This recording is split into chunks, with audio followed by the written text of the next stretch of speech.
It's Nate, welcome back to my little corner of YouTube. This video will contain spoilers for Squid Game The Challenge Season 2, Episodes 1 through 2. So if you haven't seen them yet and you do not want spoilers, save this video and come back after you do. You are about to hear my thoughts on Episodes 1 and 2, but of course I want to hear yours, so feel free to drop your thoughts below if you do want to participate in the conversation, and give this video a like and a hype before you go. Also, let me know your strategies and how you would have played each game, because I have some thoughts on how I would have moved in this game so far. If you have already seen Episodes 3 through 4, please do not spoil it. I have not seen them yet. I want to be able to cover them in the way that I'm covering them. So I haven't watched 3 and 4 yet. Please don't spoil it. Thank you for coming to my TED Talk. I am genuinely so happy to be covering this show. I didn't cover season 1 because I went in probably like the rest of y'all like Squid Game. The fun of Squid Game is that people, they can't do that for a reality show. So how are they going to pull this off? But they pulled it off. So I'm definitely here to cover season 2 because I think it's going to be just as good. And judging by these first 2 episodes, we're in for a wild ride.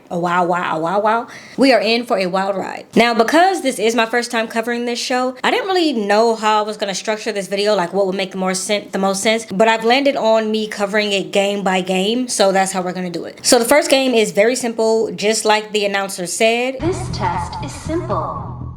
All you need to do is count. You are going to count, and when you think you've made it to 456 seconds, you're going to hit a button and say, stop right there, that's the time. Now, it seems easy enough, but the reality is that most people either count way too slow or they count way too fast. We don't really, as humans, most of us, don't really have a good handle on what a second actually is. And so for me, for this game, it really came down to who can remain the most level-headed and keep an accurate or as close to accurate count as possible. And let me just say, I was so stressed watching these people count. I was on 10 when they was on 5. And it was at that moment that I had to ask myself, am I really smarter than a 5th grader? Because apparently I don't know how to count. Now let's talk strategy for this game. I have to admit that I thought it was a terrible idea for the twins to go up and volunteer as tribute, because I was like, why would y'all want to possibly have to go head to head and one of y'all is going to get eliminated? Of course, we never know what the game is going to be. Squid Game has taught us nothing. We never know what the twists and the turns are going to be and where it's going to take us. Because off top, if you come in with a friend or a family member, my assumption is that if one of y'all wins the money, then y'all just going to split it in half. Like, that's my assumption. So off top, you already have double the chance of winning over the people who came in solo dolo. So my thinking was, well, y'all want to play together because y'all always want to make sure that you're together. But I actually think the strategy that they used was probably the way that you should play it. And that's always be on separate teams. Because if you're on the wrong team, you might end up leaving. If you are on separate teams, whether it's 2 teams of 50 teams, the odds are that one of y'all are gonna get to stay longer if you split up. So this is not horror movie logic, y'all. In this situation, we want to split. And that is what I love about games of strategy. They really do make you think from the very second that the game begins. And really, when it comes down to Squid Game, you better be thinking strategy from the moment they give you your little tracksuit. Because the game, the social game, the bonding, the alliance building, that all gets started before the game really starts. Because by the time they walk into the dormitory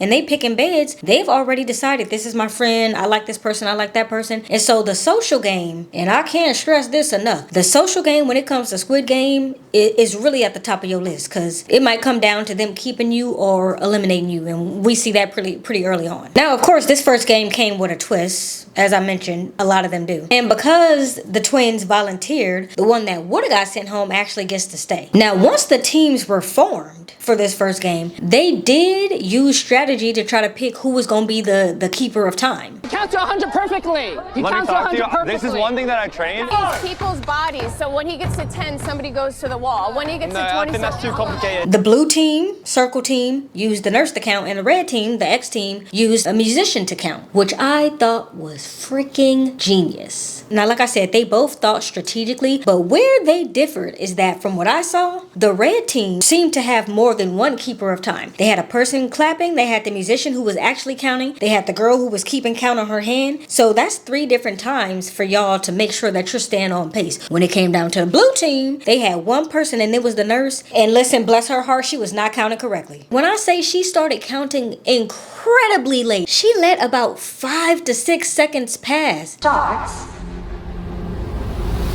now. 1, 2, 3, 4, and 4. That's it. Ready? 1, 2, 3. Oh my god, why has she only just started counting? She must have thought that they was gonna have a loud buzzer, but when that announcer said the game starts now, they meant the game starts now, not when you want the game to start. And so they were already behind. The woman who was standing next to her was like, "Did this bitch just start counting?" And everybody was like, "She counting late." Her whole team sitting there like, "This bitch didn't start counting on time." And then on top of having a literal late start, she was also counting incredibly slow, so they were way behind. It's not a surprise that they were 12 seconds behind, especially when you compare it to the 2 seconds that the red team was off. But I'm gonna be real, from the start, it didn't really feel like the blue team had a good sense of teamwork. They were talking over each other. They wouldn't even listen to the twin who was the leader. So they probably should have went home because they wouldn't have made it in the teamwork games anyway. Because they couldn't even be quiet enough to let somebody get a word in. And the funny thing is that the blue team had a musician. They just decided not to use him. And the musician sounded like he was like, "Man, these bitches about to get me eliminated." And they did. They did. I know he was mad. He's a musician. I can't hear everyone when they're speaking. They're gonna get us killed. These bitches are gonna get me killed. Man, I mean, bless her heart. She was counting so slow and she waited so long to start. I know she watched that back like, damn, did I really wait that long? Clearly there was a miscommunication. Like, she didn't hear when they said start. That's what happened. I also will never get over these people falling to the floor dramatically when they get shot. That has to be in the contract. Like, and when we shoot you, you need to fall to the floor like you've actually perished. Now, as I mentioned earlier, this first game comes with basically 2 twists. The first twist is that the twin gets to stay. But the second twist is that in order for him to stay, he has to eliminate 3 people. Or both him and his brother are gonna go home. Now, they do go about it in a very wholesome way. I will give them that. They were like, we're gonna look for the person who is not really gonna use this money in a beneficial way. The problem is, if a person was thinking strategically, by the time they walk into this game, they've already practiced their perfect sob story. I need this, I gotta pay for this, my parents need that. So you really can't trust anybody's story, not even this woman. One of my daughters is autistic, and I homeschool her right now. So the first thing I would do is put the money towards the funding for school that we can't afford now. Wow. That's really why I'm here. Because no one who was thinking strategically would come into this game saying, I'm about to blow this money on strippers and beer. Nobody would say that, because that's not a strategic move. That being said, player 107 did not come here to play the game. Because, girl, why would you tell them that you playing to shake your ass on a yacht when you win the money? I would rent a super yacht for like a week, and I would take me and all my friends out, and we would just party. And that's the first thing I would do, and then I would give to charities and whatnot. But like, first thing I would do, party super hard with my friends. She was like, I'm a part, I'm about to live it up. Which is not a problem, but that's you not thinking strategically. This lady has never watched an episode of Survivor in her life. And if you know anything about me, I don't cover Survivor anymore, but I am an avid viewer of Survivor. I love it because it's dirty and it's strategic. That is the type of energy you have to come into this game with. It's a social game, but it is heavily strategic. And sometimes you have to depend on yourself, but a lot of times you have to depend on your team. Those alliances can make or break a game. I feel like she should have done a little bit more research, because I'm gonna get a yacht and party with my friends was not the answer you should have been given if you wanted to make it past day 1 of this game.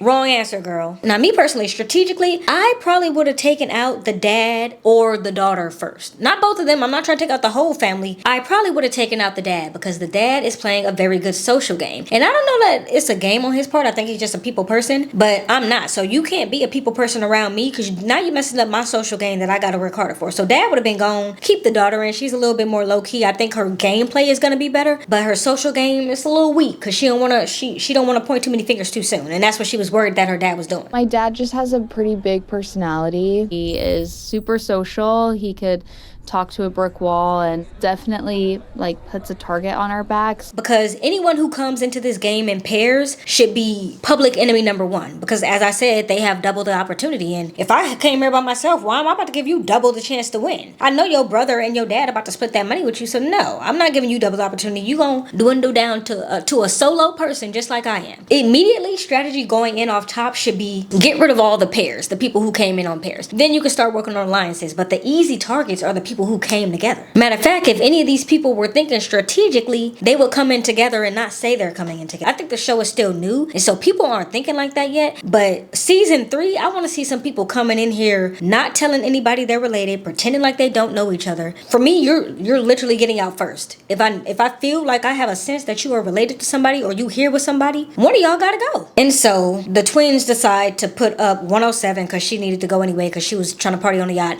and they take out the other set of twins twins from the game, which they weren't really socializing so I feel like they were going to be sent home early anyway, so it is what it is on them. They're not going to be terribly missed as far as the game goes. Now, game 2. I was excited to see this one. This was the 6-leg pentathlon. Listen. It is what it is. I think this game, or this set of games, was in the second to last season of Squid Game, but don't quote me on that. I have absolutely zero confidence that I could have done any of these games successfully. My hand-eye coordination is not hand-eyeing like it should. It never has. And when it comes down to it, every single one of these mini games requires good hand-eye coordination. Trying to put a ball in the cup, yeah, that ball would have been hitting me in the face. Pause. I also used to play with jacks as a kid, which is basically what this game is. And I could not catch the jacks to save my life because, again, my hand and eye, it just doesn't move that quickly. So I would have played that game terribly. Maybe not as bad as Miss I Get Whatever I Want, but it would have been bad. I definitely would describe myself as spoiled. Mom always tried to get me everything. So yeah, I would say I get everything I want, even now. Still. Because she was barely throwing the piece into the air. I'm sitting here like, girl, you're not even giving yourself time enough to pick anything up because you're throwing it half an inch above your hand. And I think even one of her teammates told her, girl, you got to throw it higher. Of course she couldn't catch him. She over here squatting like she Tommy Pickles. Girl, get in the game. I'm going to be real though. I didn't really like her much. She felt arrogant. And she came on saying she spoiled. Her mom gives her whatever she wants. So that leads me to believe you don't need this money. So why are you here? I was happy to see her gone. I feel bad for her teammates, but I wanted her out the game and I'm happy that she's not in the game anymore. In preparation for coming on this show, you absolutely should be playing every single game you've ever seen them play in this show. I'm talking from season 1 and beyond, because you never know if they're gonna mix it up. They might bring back red light, green light, and come to find out you didn't practice how to stop at short notice. So now you about to be out. And some of these games are absolutely not luck. See, sometimes you'll play a game show and it just comes down to whatever, it's 50-50. It's gonna be a game of chance. Some of these are very much skill. If you were to practice some of this stuff, you could have done it. Player 432 and very likely his brother had that in mind. I've practiced this. I know how to do it. They came to play this game, and that's why they're a target. They definitely came to play socially and game-wise. They came prepared, and I'm kind of rooting for them, but kind of not, but kind of am, because I like the way that they playing. I like that they're being a little, a little ruthless, and it is what it is. You need to be practicing from the moment that they tell you you have a spot on the show. I do think it's interesting that this team decided to jump instead of walk,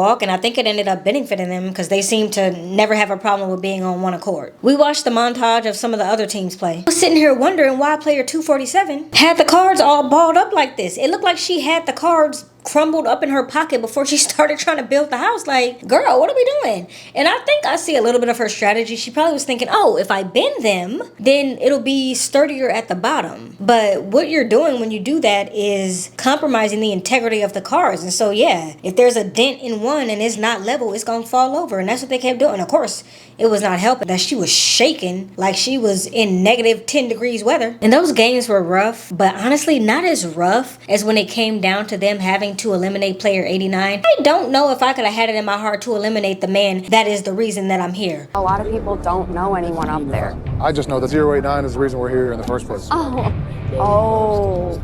He's the reason we're all here. He was the one counting. That's on my humanity side. On my strategic player side, he needed to go. That was an opportunity to get 5 people out of the game, no questions asked. Of course you need to send them home. That's good strategy for the game. It doesn't make you feel good as a person, but at the end of the day, only one person can leave here with this money, and you want it to be you. But the thing is, it's also going to come down to, again, your social game. And people aren't going to forget how you vote. They're not going to forget what you said. They're not going to forget how you moved. And so that might end up coming back up later. But this early in the game, I think since the majority of people voted to get him out, then okay, they'll take it. But when it starts dwindling down and relationships start forming and people are sending home friends, it's going to start to sting a little. And then that's when they could come back to bite you. Just like those scratchers came back to bite 024 and 352. So game 3 is a game of catch. And it sounds easy, but of course it's not that easy. And before we get into what the game was and how they played and all that, was anybody else expecting a dodgeball? Because when they brought out this tennis ball, or barely bigger than a tennis ball, I was like, I know no, that's not the ball that they about to be catching. I literally was imagining like, you know, like a handball. Like, you know, when you used to play handball or kickball, that's the size ball I was imagining. So I was like, oh, it'd be somewhat easy to catch it. They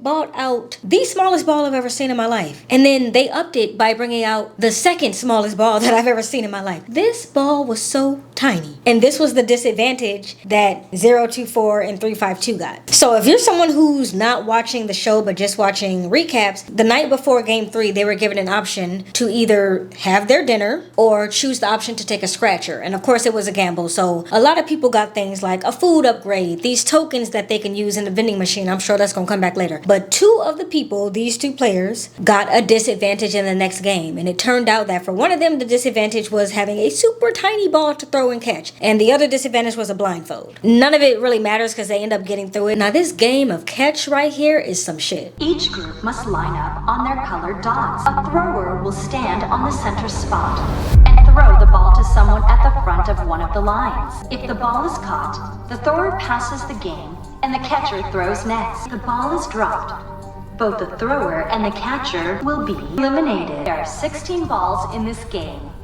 Once all balls have been dropped, any remaining players will automatically pass the game. You really are depending on that other person to catch it, and if that other person doesn't catch it, both of y'all are out the game. Something that really is interesting about this game, at least before it gets started, is that you want to be in the back because you're banking on 16 different balls dropping so that you don't have to catch it. However, that strategy kind of ended up backfiring really quickly because they were catching these balls left and right. I mean, they weren't dropping them for a significant amount of time, so the 16 balls was not happening. We was getting dangerously close to the back of that line. Now, in this game, like all of the Squid Games, again, strategic thinking. Some of these people are not thinking strategically. The teams are trying to figure out which order they want to do their lines in. Do they want to put their stronger catchers at the front or their stronger catchers at the back and have the weaker people at the front so they're closer and have a better chance at catching? Why does player 10 start giving her pitch for the game?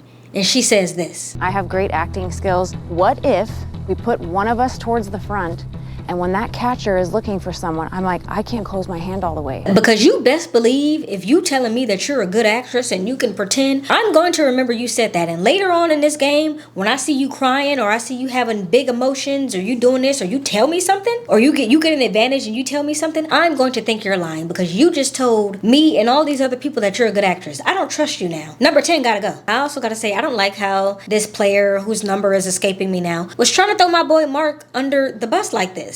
They're going to judge Mark a lot. They will judge him. On how you look and how you talk. Exactly. So they're going to judge Mark harsher than the rest of us. If we put Mark right here or right here, no one's going to throw anything to Mark. He was basically saying that people are going to look at Mark and assume that because he's nerdy, he's not going to really know how to catch a ball. I took that personally because I've always been petite, and in school people would always look at me as this petite fragile girl who can't catch balls, can't kick the kickball hard, so they never put me on their teams. However, in that situation they were right. I did not have the hand-eye coordination, but it wasn't because I was small, it's because I just didn't have it in me. But basically he's saying that people are going to judge Mark because he's so nerdy he can't possibly know how to catch a ball. You know, it's kind of like that back to high school, nobody picks the nerd to be on their team. I know that that was Mark's experience in school, and so I don't like that he was picking on him. Now, that doesn't negate the fact that he might have been right. People probably do look at Mark and assume that he's just a nerd who likes Star Wars. He probably, you know, he does nerdy things. Just telling him about your Star Wars wedding that you're thinking. Yeah, I've really thought about this. Yeah. And what I want to do is rent out Disneyland. Yeah. And what I want to do is have like full droids, like give the rings and shit like that. And let him live in that, but that does come with a certain form of judgment. People probably do assume that he doesn't play many sports. He's not an athletic type of guy. He's a Dungeons and Dragons type of guy. However, I don't think this player was thinking about the fact that Mark could have been the type of nerd that plays baseball every Thursday night with his grown-ass friends. That could be him. So maybe he's in a league, a local league. Maybe he's great at catching. So the blue team with the twins go first, and I actually think that benefited them so well because it was the best strategy. Their strategy was, we are going to throw the ball only to our team, none of the other 3 colors. That way, we dwindle our line down using our strongest catchers at the front so that we know for sure they're going to catch this. And then by the time it gets to the other team, the other colors, when we do throw it to a different color, nobody's going to want to throw it because it's going to be so far down the line. And if that person doesn't catch it, then they might be out. So no one's going to take the risk. Great strategy. Now, one of the twins does put on a little show, pretends he's going to go with another color. Change plans on us, guys. You're changing the plan? You change plans on us. Really? Change plans on us. You guys. Throw me the ball and I'll catch it. It won't make a difference to you guys. Don't think about it. I'll catch the ball. Be confident in me. It won't make a difference to you guys. Throw me You're that still ball and I gonna catch throw it. You throw me that ball and I will catch it. Oh, here we go. But I am really thinking that was just a show, just to create a little drama, just to make the other teams nervous, you know. I think that was a show, but maybe it's not. Maybe it's not. I think when it comes to strategy for this game, I initially would have said that player 118 had the best strategy. And his strategy was, we know that there are only so many dots when you get to pick. And so 3 people are going to be left out of this game. I want to be one of the people left out because that means I don't have to play. It's a gamble, but in this situation, it kind of worked out. I mean, the benefit was that he in fact did not play the game. Him and these other 2 people did not have to play the game, but they had to bet on somebody else to play the game for them. This is a game where you have to be willing to take some risk, but you know, as the game goes on, the risks are going to be higher and higher stakes. My final thoughts on these first 2 episodes: Netflix, never again in y'all lives show me sweat dripping from someone's nose. It was gross, and they just kept, I'm seeing it in my brain. I'm gonna put it in this video so y'all gonna see it too, but I just kept seeing it and I was like, I don't want to like wipe your nose. I hate it. I really do hate it. It's disgusting to me. I don't ever want to see that again. Player 100 walking into the dormitory for the first time, I think he was happier than anybody. I don't know if this man is gonna be the winner, but they are setting him up to be the wholesome fan favorite of the season, and very quickly, and he is becoming that because I really like him. On the flip side, I love the twins too. I love the game that they're playing. I will be back tomorrow to discuss episodes 3 through 4. In the meantime, let me know your thoughts on these first 2 episodes, and until then, I'll see you later. Bye. Used a musician, a word in edgewise. I don't know what that means. This is not a test.